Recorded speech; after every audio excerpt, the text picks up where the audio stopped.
As we continue to look at different solutions to help curb global warming, it's important to keep in mind that each one of us can make a difference. Sometimes all it takes is a little creativity and some hard work.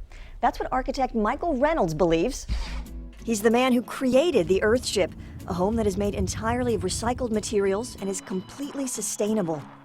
Which means the people who live in his Earthships don't pay any utility bills, and the community says they couldn't be happier. Where is this off-the-grid paradise? Nestled among the mountains of New Mexico, just outside of Taos. I think this lifestyle brings you into a level of conscientiousness that you live with the environment. It is a concept for living. When I look out my windows all day long, I move to the rhythm of the sun. I move to the rhythm of the seasons. You're connected in a way that you're not connected in a city. That connection is felt the minute you step into an Earthship home. You're greeted with the scent of flowers in bloom, sunshine flows in from the ceiling, the rooms are cozy and inviting. And despite the 90-degree heat of the desert, the air inside an Earthship is cool with a hint of humidity. The thing that continues to amaze me is, again, if you look at all the surfaces around you, they're rounded, nothing's squared.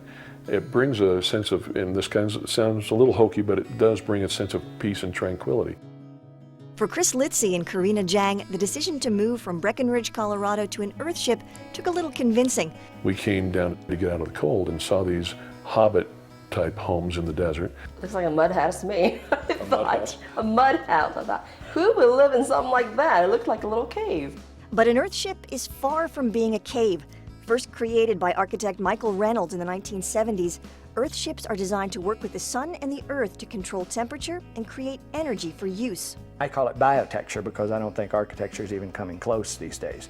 There are 6 key elements needed for a sustainable Earthship: generation of power, harvesting of water, heating and cooling without fuel, containing and treating sewage on site, in-home food production, and building with recycled materials.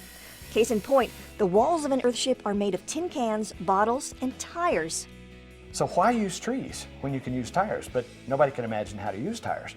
But if you take a tire and beat it full of earth, it becomes a steel-belted, rubber-encased, thermal-massed, resilient brick. And that's literally what happens. The tires are filled with earth and stacked. Once in place, they literally meld together to create a wall that's extremely durable. The homes are ideal in the arid climate of New Mexico, but Michael says they can be built anywhere. These buildings can be tuned to any climate on the planet, and we've practically done every climate. Being constructed out of tires and recycled bottles and cans isn't the only thing that makes these homes special. As Nicole LeDuc and her husband Zach Helmberger discovered, living off the grid comes with all sorts of benefits. When I saw them for the first time, I thought Star Wars. Like, wow, this is like too much. It is something that's beyond the realm of normal construction in look and feel. And then when we started to explore it more deeply, and you saw the sustainability issues. There's plants growing indoors. There's, you can grow, a small amount of food indoors. And these are green onions, scallions. Living in Taos, in high desert, and I have a banana tree. I love it. Hopefully soon we'll get some bananas. How is that possible? A banana tree in the desert? Earthships have a unique method of capturing and recycling rainwater, and that water gets used to irrigate the plants in the home. There are no wells out here. All the water needed is harvested from the sky. As rain falls on the roof of an Earthship, it's channeled to a cistern where it's filtered. The water is then safe for drinking and other household needs. But it doesn't stop there. Water from the sinks and showers, called gray water, is harvested again and sent to the indoor gardens. You take a shower, it runs through this system, waters all these plants, produces all this food, is totally contained. We gather it again, only it's much cleaner after going through all of this. We suck that back up to flush the toilet with. In other words, we flush the toilet with water that you took a bath in yesterday. Water from the toilet, called black water, goes into a conventional septic tank. Then it gets pumped out to the yard where it's recycled through the ground in what's called a botanical cell, which is really just an area of landscaping. So you can have a life with water from the sky. Now that we know about the water in the home, what about electricity? I didn't think I could live out here. I didn't know if I would have enough water, enough energy. What if you can't use a computer or have no phone or no television? And but no worries. Living off the grid doesn't mean you can't do things. It just means a different way of doing things. And finding a different way to do things didn't take this couple long. Chris, who ironically works in the oil and gas industry, added a couple of extra solar panels to ensure his computer ran smoothly. And Karina gave up a little kitchen space in order to keep her top-of-the-line appliances. I'm actually a chef, and so I do have a professional stove and a great refrigerator. It's a conventional size, even though it's a propane refrigerator. And yeah, we could cook really well in this kitchen.